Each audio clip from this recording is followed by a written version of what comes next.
នៅក្នុងមេរៀននេះខ្ញុំនឹងបង្ហាញពីវិធីនៅក្នុងការបញ្ចូលអតិថិជនចូលទៅកាន់ label គឺជាមេរៀនសំខាន់មួយដែលបងប្អូនអាចរៀបចំអតិថិជនទៅតាមក្រុមអតិថិជននីមួយៗនៅត្រង់ចំណុចនេះបើសិនជាបងប្អូនប្រើប្រាស់កុំព្យូទ័រដោយខ្លួនឯងនៅក្នុងការរៀបចំអតិថិជន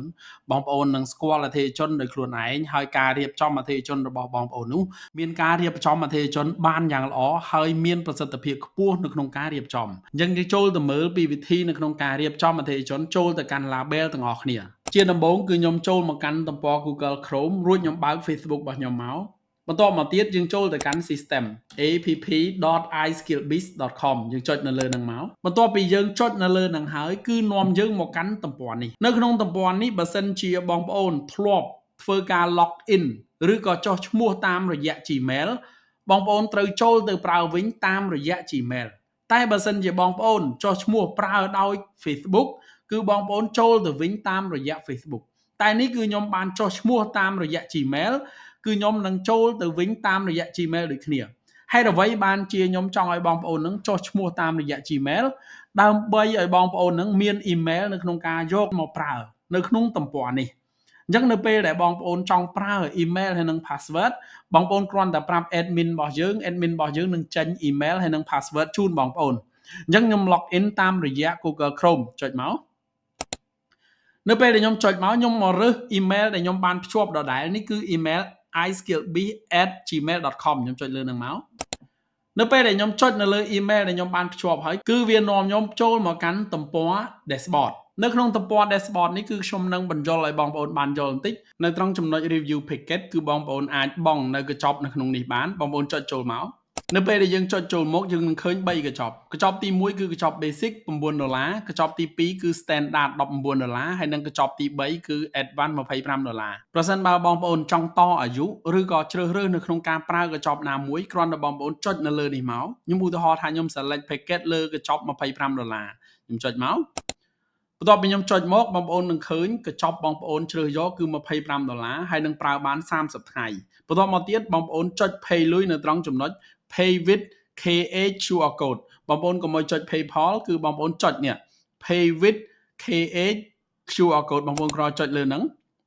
បន្ទាប់មកទៀតបងប្អូន scan មកនៅពេលដែលបងប្អូន scan វានឹងភ្ជាប់កញ្ចប់ packet ហ្នឹង automatic ជូនបងប្អូនហើយនេះគឺវិធីនៅក្នុងការចាយលុយបែបងាយៗដោយខ្លួនឯងដោយបងប្អូនហ្នឹងមិនចាំបាច់តំណាក់តំណងទៅខាង admin អញ្ចឹងខ្ញុំចុចថយក្រោយវិញមកទាំងនេះគឺកញ្ចប់ packet របស់យើងលើកលែងតែបងប្អូនជ្រើសរើសកញ្ចប់ unlimit ដោយផ្ញើសារគ្មានដែនកំណត់បងប្អូនក៏តំណាក់តំណងទៅកាន់ admin របស់យើងផ្ទាល់ខ្ញុំថយក្រោយវិញមួយទៀតគឺ expire បងប្អូនអាចប្រើ free បានរហូតដល់7ថ្ងៃហើយអានេះគឺ renew ដូចគ្នាមួយទៀតប្រសិនបើបងប្អូនមានបញ្ហាអ្វីបងប្អូនចង់ឆាតសួរ admin ផ្ទាល់នេះបងប្អូនគ្រាន់តែចុចលើនេះមកអានេះគឺ Telegram ផ្ទាល់ខ្លួនរបស់ admin ខ្ញុំចុចឲ្យបងប្អូនមើលពឹបនៅពេលដែលខ្ញុំចុចមកគឺវានឹង link ចូល Telegram automatic អញ្ចឹងបងប្អូនគ្រាន់តែចុច add ចូលទៅគឺអាចឆាតជាមួយនឹង admin បានហើយដើម្បីជួយសម្រួលដល់ការងារបងប្អូនអញ្ចឹងយើងត្រឡប់ថយក្រោយវិញណារួចបងប្អូនចូលមកកាន់ទំព័រ subscriber manager នេះបងប្អូនទាំងអស់គ្នាចូលមកអំបញ្ញមិញខ្ញុំបានធ្វើការ scan អតិថិជនរបស់ខ្ញុំនៅក្នុង inbox ហ្នឹងបានចូលមកថាតើចូលមកប្រហែលអ្នកយើងមកមើលគឺចូលមក312នាក់បើសិនជាខ្ញុំមានអតិថិជនច្រើនជាងហ្នឹងវានឹងទាញអតិថិជនរបស់ខ្ញុំហ្នឹងចូលមកជាបន្តបន្ទាប់ហើយបងប្អូនមកមើលនៅត្រង់ចំណុច scan inbox រួចមើលចំណុច for auto scan បានន័យថានឹងមានអតិថិជនមកទៀតបើសិនជាអស់អតិថិជនវា load enable auto scan តែបើសិន load for auto scan បានន័យថានឹងមានអតិថិជនមកទៀតហើយនៅពេលដែលអតិថិជនចូលមកដល់ចំណុចនេះហើយបងប្អូនត្រូវតែទាញពួកគាត់នឹងចូលមកកាន់ bot subscriber ហេតុអីបានជាយើងត្រូវទៅទាញចូល bot subscriber បើសិនជាយើងអត់ទាញចូល bot subscriber ទេគឺការផ្ញើសារនឹងផ្ញើអត់ចេញទេដូច្នេះហើយយើងត្រូវតែទាញពួកគាត់នឹងចូល bot subscriber រៀងរាល់ដែលអតិថិជនចូលមកជាបន្តបន្ទាប់យើងក៏នឹងទាញពួកគាត់នឹងចូល bot subscriber ជាបន្តបន្ទាប់ដែរខ្ញុំនឹងទាញឲ្យបងប្អូនមើលវិធីទាញបែបងាយៗបងប្អូនចុចនៅត្រង់ចំណុច option ចុចលើនឹងមកបន្តមកទៀតបងប្អូនយកពាក្យថា migrate page ចុចលើនឹងមកបន្តមកទៀតចុចពាក្យថា yes migrate ចុចលើនឹងមកនៅពេលដែលខ្ញុំចុចនៅលើនឹងហើយបានន័យថាជោគជ័យហើយរួចខ្ញុំចុចលើពាក្យថា okay ចុចមកវាអត់ទាន់ load bot subscriber ទេយើងនឹងចុច reload នេះបងប្អូនដាក់មកកន្លែងណាក៏បានដែររួចចុចខាងស្ដាំឃើញទេ អានេះខ្ញុំចុចខាងស្ដាំរួចយកពាក្យថា reload ឬក៏បងប្អូនចុចសញ្ញាព្រួយនៅកន្លែងនេះក៏បានដែរតែនេះគឺខ្ញុំចុចកន្លែងនេះឲ្យបងប្អូនមើលចុច reload ពឹបបន្ទាប់ពីខ្ញុំចុចលើ reload ហើយបងប្អូននឹងឃើញអតិថិជនចូលមក406នាក់បាត់ហើយអំបញ្ញមិញតែ300ជាងអានេះគឺឡើង406នាក់បើសិនយើងទាញទៀតនឹងចូលមកទៀតទាញទៀតចូលមកទៀតពីព្រោះវាស្ថិតនៅក្នុងពេលដែលវានឹងកំពុង scan បងប្អូនបន្លែងវាឲ្យវា scan ទៅចុះណាចាំបន្តិចទៀតចាំយើងមកទាញចូល bot subscriber ទៀតតែចំណុចសំខាន់ដែលខ្ញុំចង់ឲ្យបងប្អូននឹងធ្វើនោះគឺចំណុច label ការធ្វើទៅលើចំណុច label បងប្អូនត្រូវតែច្បាស់ថាបងប្អូនធ្វើទៅលើ page មួយណាដូចខ្ញុំធ្វើទៅលើ page iSkillBiz បើសិនជាអ្នកណាភ្ជាប់ច្រើន page នឹងឃើញនៅត្រង់ចំណុចនេះតែបើសិនជាភ្ជាប់មក page ដូចខ្ញុំនេះគឺវាមិនចាំបាច់មើលទេគឺដឹងតែចូលនេះ page iSkillBiz ហើយយើងចូលមកកាន់ label ទាំងអស់គ្នានៅត្រង់ចំណុច label នេះគឺសំខាន់ label ទី1 label ដំបូងគេដែលបងប្អូនត្រូវតែបង្កើតនោះគឺ user no label ចុចលើនឹងមករួចបងប្អូនសរសេរពាក្យថា user no label បងប្អូនមើលឃើញច្បាស់ហ៎ចាំខ្ញុំសរសេរលើ Word ឲ្យបងប្អូនឃើញបងប្អូនសរសេរពាក្យថា user no label បងប្អូនត្រូវសរសេរឲ្យចំពាក្យឲ្យត្រូវពាក្យបែបនេះណាបងប្អូនទាំងអស់គ្នាទើបប្រព័ន្ធនឹងធ្វើការតែបើសិនបងប្អូនសរសេរខុសតែមួយក៏ប្រព័ន្ធអត់ធ្វើការដែរណាខ្ញុំចូលត្រឡប់ថយក្រោយវិញនេះគឺ user no label ដែលខ្ញុំសរសេរយ៉ាងត្រឹមត្រូវណាuser no label បន្ទាប់ពីខ្ញុំសរសេរ user no label ហើយខ្ញុំចុចលើពាក្យថា save ចុចមកប៉ាប់នៅពេលដែលខ្ញុំចុចលើពាក្យថា save ហើយខ្ញុំចុច close បងប្អូននឹងឃើញនៅពេលដែលយើងបង្កើត user no label យើងឃើញតួលេខ499 load ចូលភ្លាមតើ load ចូលពីណានេះបងប្អូនមកមើលកន្លែងនេះគឺវា load ចូលកន្លែងនេះខ្ញុំ reload ឲ្យបងប្អូនឃើញខ្ញុំចុច reload មកចុច reload ពឹបវាកំពុង scan ជាបន្តបន្ទាប់បងប្អូនឃើញទេ499ហើយបើសិនជាយើងទាញចូល499ដូចគ្នាយើងចុច option មករួចយក migrate page migrate មកចុច OK មកអានេះនឹង load 499ដូចគ្នាខ្ញុំចុច reload នេះបងប្អូនឃើញអត់ load មកដូចគ្នាឯងបងប្អូនទាំងអស់គ្នាណានេះគឺប្រព័ន្ធវាធ្វើការបែបនេះហើយនៅពេលដែលយើងកំណត់ label ទី1ហើយសំណួរសួរថាតើ label ណាដែលយើងចង់កំណត់បន្ថែមដូចជាអតិថិជនទិញហើយអតិថិជនមិនទាន់ចង់ទិញអតិថិជនសួរតម្លៃអតិថិជនគិតមើលសិននេះយើងអាចបង្កើតនៅត្រង់ចំណុចនេះបានខ្ញុំនឹងបង្កើតឲ្យបងប្អូនមើលណាnew label ខ្ញុំអាចជាខ្ញុំដាក់លេខ1មកអតិថិជនទិញហើយបើទិញហើយខ្ញុំដាក់ថាទិញហើយហេតុអីខ្ញុំដាក់ថាទិញហើយ label បងប្អូនបង្កើតខ្លីៗបានហើយណាបើសិនជាបងប្អូនបង្កើតវែងគឺញ៉ៃពិបាកមើលណាបង្កើតខ្លីៗបានហើយបន្តមកទៀតបងប្អូនចុច save ចុចមកចុច save វានឹង load ឡើងនេះឃើញទេរួចខ្ញុំកែលេខខ្ញុំដាក់ទី2រួចអតិថិជនចាប់អារម្មណ៍ខ្ញុំដាក់ថាចាប់អារម្មណ៍បន្តមកទៀតខ្ញុំចុចពាក្យថា save ទៀតនឹង load ឡើងនេះបងប្អូនឃើញទេបាទបើសិនជាអតិថិជនតបយើងថាគិតមើលសិនអតិថិជនគិតមើលសិនអតិថិជនគិតមើលសិនក៏មិនខុសពីអតិថិជនចាប់អារម្មណ៍ដែរខ្ញុំដាក់ថាគិតមើលសិនឃើញទេចុច save មករួចទៅអតិថិជនខ្លះគាត់ចាំសួរប្តីសិនចាំសួរប្តីសិនអញ្ចឹងនៅពេលដែលយើងផ្ញើសារទៅគាត់យើងអាចជាផ្ញើសារថាបងសួរប្តីហើយនៅអញ្ចឹងអូខេខ្ញុំចុច save នេះនិយាយលេងទេបងប្អូនអញ្ចឹងបើសិនជាបងប្អូនចង់បង្កើត label អីបន្ថែមបន្តទៀតគឺអាចបង្កើតបានហើយបើសិនជាបងប្អូនអត់ដឹងថាអតិថិជនដែលទាញចូលមកទាំងអស់នេះជានរណាខ្លះមិនដឹងថាគាត់ទិញហើយឬមិនទាន់ទិញអីខ្លះបងប្អូនអាចជាបង្កើតបែបនេះសិនទី5អាចជាអតិថិជនក្រុមទី1ក្រុមទី01រួចចុច save រួចទៅខ្ញុំបន្តទៀតទី6អតិថិជនក្រុមទី2អញ្ចឹងទៅរួចចុច save យើងចូលទៅមើល label ទាំងអស់គ្នាខ្ញុំ close មកបងប្អូនប៉ាប់យើងចូលទៅមើល label នេះឃើញទេ label គឺយើងបានបង្កើតហើយបាទយើងបានបង្កើត label បងប្អូនទាំងអស់គ្នា label ទាំងអស់នេះបងប្អូនកុំអាលបង្កើតក៏បានដែរបងប្អូនបង្កើតម្ដងមួយរួចទាញចូលម្ដងមួយរួចទាញចូលក៏បានដែរតែខ្ញុំធ្វើនេះគឺខ្ញុំគ្រាន់តែធ្វើជាឧទាហរណ៍ជាគំរូឲ្យបងប្អូនមើលឃើញប៉ុណ្ណោះអូខេអញ្ចឹងយើងទាញអតិថិជននេះអតិថិជន load មក600ជាងហើយបងប្អូនឃើញ load មកជាបន្ត វិធីនៅក្នុងការទាញអតិថិជនចូលទៅកាន់ label មានពីរបែបបែបទី1ទាញអតិថិជនដែលមិនមែនជាអតិថិជនគោលដៅចូល unsubscribe បែបទី2ទាញអតិថិជនតាមប្រភេទរបស់អតិថិជនចូលទៅតាមគោលដៅនីមួយៗរបស់យើងដែលយើងនឹងបានកំណត់ណាបងប្អូនទាំងអស់គ្នាអញ្ចឹងវិធីនៅក្នុងការទាញអតិថិជនចូលទៅកាន់ unsubscribe ទាញយ៉ាងម៉េចខ្ញុំនឹងបង្ហាញបងប្អូនម្ដងមួយដំណាក់កាលណាអូខេជាដំបូងមុននឹងបងប្អូនទាញអតិថិជនចូលទៅកាន់ unsubscribe ឲ្យបងប្អូនមកនៅត្រង់ចំណុចនេះបងប្អូនឃើញ label ទេបាទបងប្អូនឃើញ label បងប្អូនត្រូវតែមកត្រង់ចំណុចនេះណាបាទបងប្អូនចុចលើនឹងមកពឹបអញ្ចឹង label ដែលយើងបានបង្កើតអត់ទាន់ឃើញទេមែនទេបងប្អូនចុច reload សិនមកចុច reload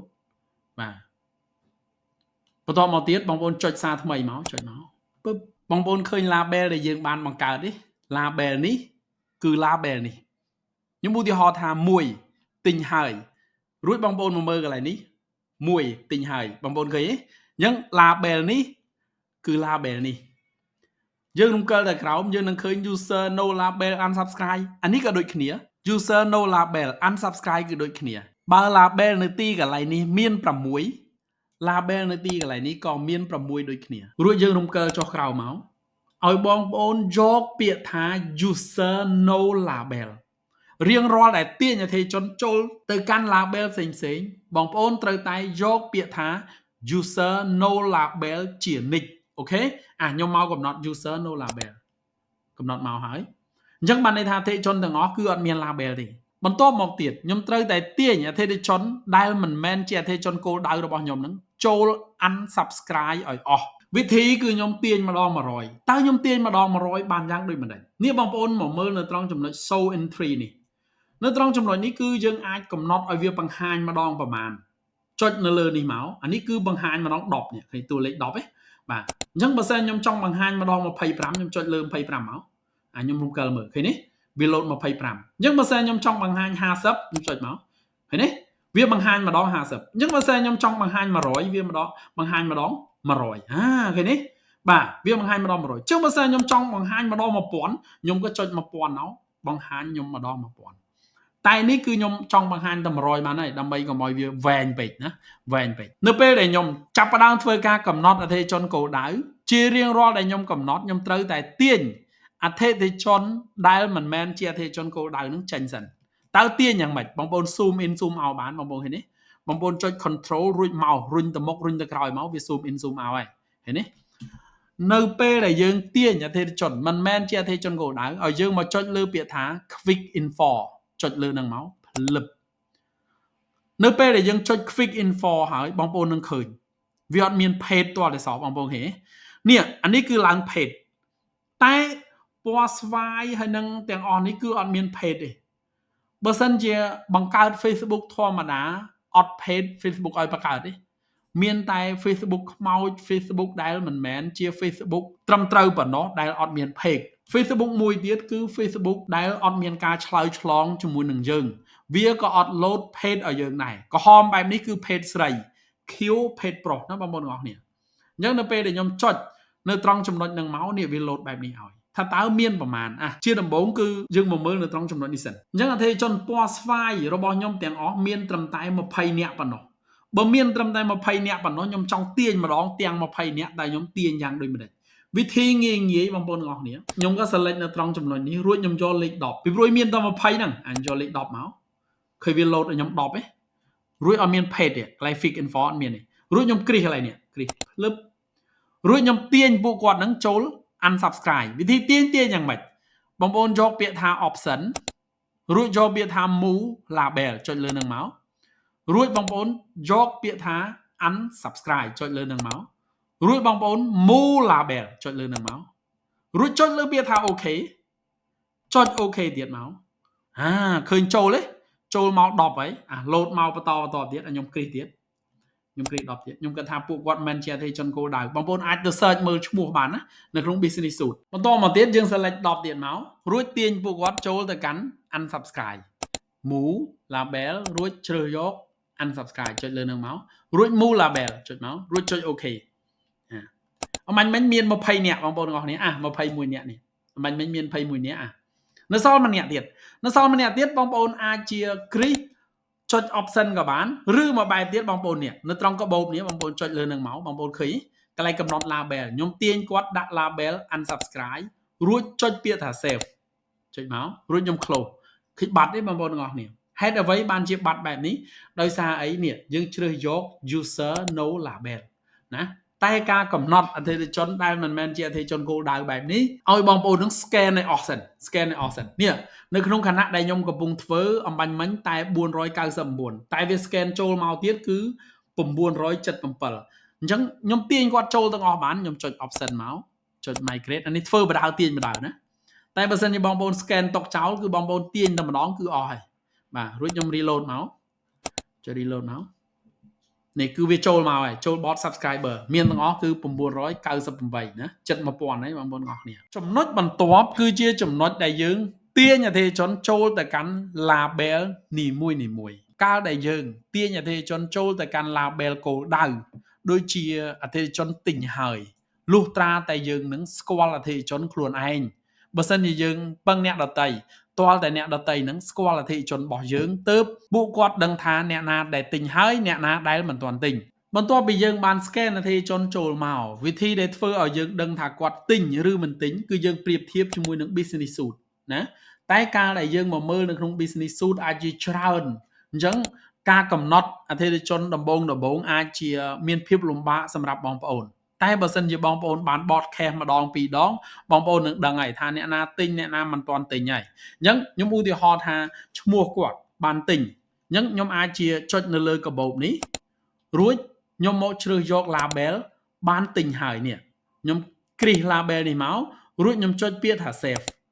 បន្ទាប់មកទៀតខ្ញុំចុចពាក្យថា close គឺអតិថិជនចូលហើយខ្ញុំចុច reload ឲ្យបងប្អូនឃើញចុច reload មកចុច reload ភ្លឹបអញ្ចឹងអតិថិជនបានទិញហើយចូលហើយបងប្អូនឃើញនេះចូលមកហើយបន្ទាប់មកទៀត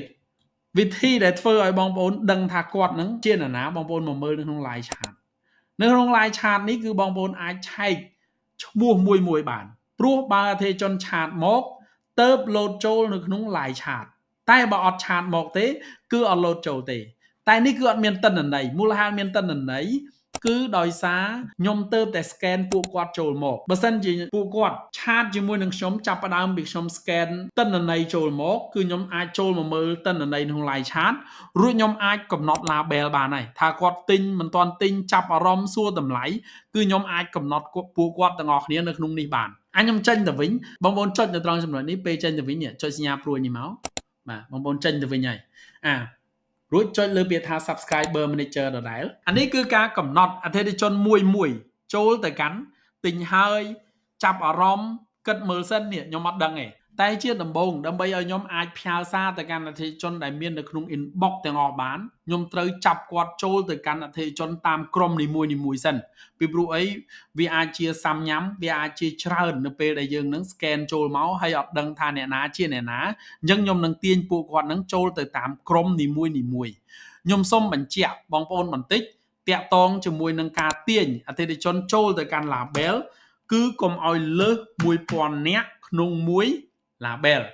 តាមតណាបងប្អូនទាំងអស់គ្នាគឺកុំឲ្យលើស 1000 នាក់ក្នុងមួយ label បងប្អូនអាចដាក់ក្រោម 1000 បានបងប្អូនអាចដាក់500បានមូលហេតុ Facebook គឺអនុញ្ញាតឲ្យយើងផ្ញើសារទៅកាន់អតិថិជនឬ broadcast ទៅកាន់អតិថិជនម្ដងបានត្រឹម 1000 នាក់ឬក៏ក្រោម 1000 នាក់បើសិនជាលើនឹងវាធ្វើការអត់ល្អដូច្នេះហើយបងប្អូនគួរតែកំណត់អតិថិជនក្នុង label មួយកុំឲ្យលើសពី1000 នាក់អូខេខ្ញុំសង្ឃឹមថាបងប្អូននឹងអាចធ្វើនៅត្រង់ចំណុចនឹងបានអញ្ចឹងខ្ញុំនឹងទាញអតិថិជនចូលមកកាន់ label ក្រុមទី1និងក្រុមទី2ទាំងអស់គ្នាតែលើកនេះគឺខ្ញុំអាចជាទាញម្ដង500នាក់រៀងរាល់ដែលបងប្អូនកំណត់ label បងប្អូនត្រូវតែយកពាក្យថា user no label ជានិច្ចអញ្ចឹងមក select user no label សិនមកយក user no label ខ្ញុំ select កន្លែងនេះមករួចខ្ញុំយក500ភ្លឹបវានឹង load 500ឲ្យខ្ញុំហើយរួចខ្ញុំគ្រីសកន្លែងនេះបាទគ្រីសកន្លែងនេះបន្ទាប់ពីខ្ញុំធ្វើការគ្រីសហើយខ្ញុំក៏យកពាក្យថា option រួចខ្ញុំយកពាក្យថា move label រួចខ្ញុំទៅយកអតិថិជនក្រុមទី1ដាក់អតិថិជនចូលក្រុមទី1រួច move label រួចចុច OK នៅពេលដែលខ្ញុំចុចលើពាក្យថា OK ហើយវានឹងនាំអតិថិជនហ្នឹងចូលមកកាន់ label ដែលខ្ញុំដាក់ហ្នឹង500ចុច OK មកយើងចូលទៅមើលទាំងអស់គ្នាបងប្អូនឃើញទេក្រុមទី1គឺ500នាក់អតិថិជនយើងអាចទាញពីក្រុមទី1ចូលក្រុមទី2ពីក្រុមទី2ចូលក្រុមទី1បានវិធីគឺបងប្អូននេះចូលកន្លែង label មករួចបងប្អូនទៅ select label ក្រុមទី1ចុចមកនៅក្នុងទំព័រនេះគឺវា load តែ label ក្រុមទី1ឲ្យយើងទេរួចយើងគ្រីសកន្លែងនេះមកយើងនឹងដកអតិថិជនពីក្រុមទី1ចូលទៅកាន់ក្រុមទី2ខ្ញុំចុច option មករួចចុច move label រួចខ្ញុំជ្រើសយក label ក្រុមទី2ចុចលើនឹងមករួចចុច move label រួចចុច OK បងប្អូនចាំមើលថាតើដកពីក្រុមទី1ចូលក្រុមទី2ឬក៏អត់រួចចុច OK មកបងប្អូននឹងឃើញថាដកពីក្រុមទី1ចូលក្រុមទី2ហើយ label ក្រុមទី1លែងមានហើយឃើញ0នេះបាទន័យថា no data គឺលែងមានហើយបន្តមកទៀតឲ្យយើងត្រឡប់ទៅ user no label វិញណាចុច user no label មកចុចមកហេតុអីចុច user no label ដើម្បីដកអតិថិជនពី user no label ចូលទៅកាន់ label អូខេអញ្ចឹងបងប្អូនគ្រីសលើនេះមកនេះគ្រីសមកគ្រីសផ្លឹបនៅពេលដែលយើងគ្រីសហើយគ្រីសបានគ្រីស500ខ្ញុំអត់ទៅមើលទៅក្រោមទេខ្ញុំដឹងតែ500ហើយបន្តមកទៀតខ្ញុំចុចពាក្យថា option ខ្ញុំយក move label ខ្ញុំទៅយកអតិថិជនក្រុមទី1ក្រុមទី1មករួច move label ចុចលើនឹងមករួចចុចលើពាក្យថា OK ចុចមកបន្តមកទៀតចុចលើពាក្យថា OK ទៀតបងប្អូនទាំងអស់គ្នាយើងមកមើលក្រុមទី1 500ក្រុមទី2ក៏500តើនៅប្រមាណអ្នកដែលមិនទាន់ទាញចូល label ជាដំបូងគឺឲ្យយើងមើលថាតើនៅក្នុង user no label ទេអាហ្នឹងគឺ user no label ហើយយើងរំកិលទៅក្រោមមើលថាតើនៅសល់ប្រមាណអ្នកដែលយើងមិនទាន់ទាញចូល label នៅសល់477នាក់ទៀតដែលយើងមិនទាន់ទាញចូល label អញ្ចឹងខ្ញុំចង់ទាញចូល label ក្រុមទី1ចុះខ្ញុំចង់ទាញចូល label ក្រុមទី1ខ្ញុំក៏ select ទាំងអស់បាទ select ទាំងអស់ឃើញទេបាទរួចខ្ញុំចុចលើពាក្យថា option រួចយកពាក្យថា move label រួចទៅជ្រើសយកក្រុមទី1អញ្ចឹងខ្ញុំទាញអតិថិជនចូលក្រុមទី1រួចចុច move label ចុចមករួចចុច OK បន្តមកទៀតចុច OK ទៀតមកបាទអតិថិជនរបស់យើងនៅក្រុមទី1គឺឡើងដល់977ហើយមានចូលមកមួយអ្នកទៀត12អ្នកទៀតបងប្អូនទាំងអស់គ្នានេះគឺ12អ្នកថ្មីដែលទៅ scan មកខ្ញុំទាញ12អ្នកបែបលឿនបងប្អូនទាំងអស់គ្នាខ្ញុំទាញ12អ្នកបែបលឿនចុចកន្លែងហ្នឹងគ្រីសកន្លែងហ្នឹងមករួចយក option រួចខ្ញុំ move ទៅកាន់ label ក្រុមទី1បាទរួច move label ខ្ញុំចុចមកភ្លឹបមកទៀតនេះបងប្អូនទាំងអស់គ្នាអូមកអត់អស់ហ៎នៅត្រង់កន្លែងនេះដើម្បីឲ្យបងប្អូនកាន់តែយល់មក step ទៀតនៅពេលណាដែលយើងបានកំណត់អតិថិជនចូលមកកាន់ label របស់យើងអស់ហើយបងប្អូនទាំងអស់គ្នាបងប្អូនគ្រាន់តែយកពាក្យថា user no label នៅថ្ងៃបន្ទាប់អ្នកណាចូលមកថ្មីបងប្អូននឹងឃើញហើយនេះគឺបងប្អូនអាចស្គាល់អតិថិជនរបស់បងប្អូនច្បាស់ហើយខ្ញុំឧទាហរណ៍ថានេះគាត់ចូលមកអស់អតិថិជនម្នាក់នេះគឺបានទិញហើយអញ្ចឹងខ្ញុំអាចជាយកកាបូបមកខ្ញុំទាញគាត់ចូលទិញហើយនេះទិញហើយរួចខ្ញុំចុចពាក្យថា close បងប្អូនឃើញទៅហ៎បាទបន្តមកទៀតគាត់ចាប់អារម្មណ៍ខ្ញុំអាចជាទាញគាត់ទៅចាប់អារម្មណ៍រួចចុចពាក្យថា save ទៀតខ្ញុំចុច close មកបន្តមកទៀតខ្ញុំមើលគាត់ចាប់អារម្មណ៍ណាបាទខ្ញុំយក label មកចាប់អារម្មណ៍ណាខ្ញុំចុច save មកបាទរួចខ្ញុំចុច close មកអញ្ចឹងខ្ញុំនឹងចុច refresh ចុច reload មកយើងមកមើលតើអតិថិជនចូលនៅក្នុង label ណាខ្លះអតិថិជនបានទិញហើយ1នាក់អតិថិជនដែលបានចាប់អារម្មណ៍2នាក់អតិថិជនក្រុមទី1ក្រុមទី2ហើយអតិថិជនផ្សេងខ្ញុំអត់ទាន់ដឹងថាតើមានអតិថិជនណាខ្លះហេអញ្ចឹងយើងអាចធ្វើម្ដងមួយថ្ងៃទាញចូល label ឲ្យអស់នៅពេលណាដែលយើងទាញចូល label ជារៀងរាល់ថ្ងៃយើងនឹងដឹងអតិថិជនឬក៏ស្គាល់អតិថិជនរបស់យើងថាតើអតិថិជនរបស់យើងនឹងស្ថិតនៅក្នុង label ណាមួយយើងនឹងទាញពួកគាត់ចូលទៅតាម label បានដោយងាយដើម្បីកុំឲ្យវីដេអូនេះវែងគឺខ្ញុំសរុបតែប៉ុណ្្នឹងបងប្អូនទាំងអស់គ្នារៀងរាល់ដែលបងប្អូន